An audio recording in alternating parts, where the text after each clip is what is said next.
Welcome. In this video, I'll show you how to fix common import issues in Copper CRM. All right, so first off, let's go ahead and try to import some data under Workspace Settings, Manage Import.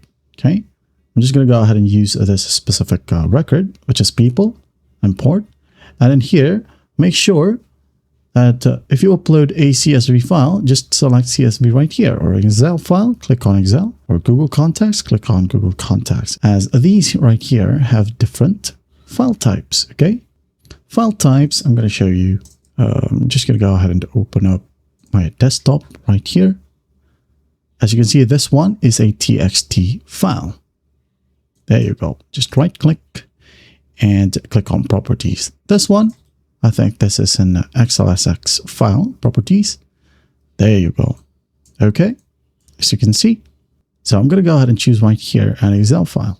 Okay, Excel, choose file, desktop, people, open.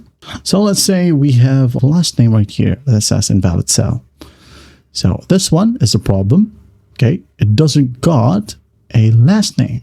So what we'll do is just click on fix and enter a value. Okay, I'm just going to go ahead and add in maybe Alvarado as the last name. Hit on save. There you go. It's now added, and the errors right here are now 8. It says here you need to match 8 fields. So what we'll do is just go ahead and find those fields. Okay, use this slider to locate those fields. So you can see here we have the column company ID. Let's go ahead and select that in here. Company. Now we have 2. It now got more errors. So let's go and find company ID.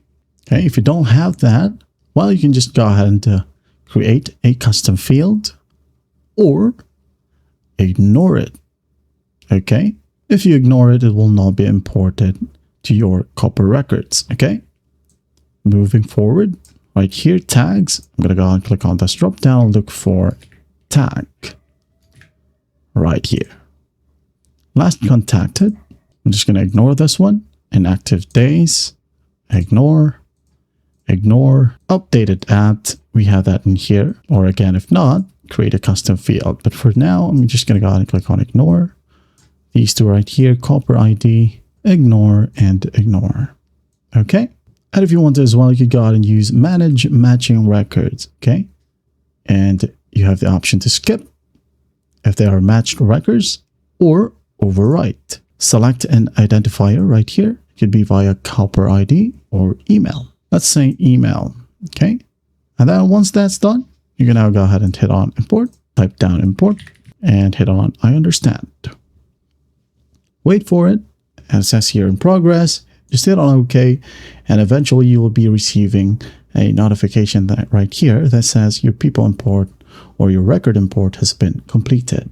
Okay. That is how you fix common import issues in Copper CRM. Well, I hope this video helps, and I'll see you in the next one.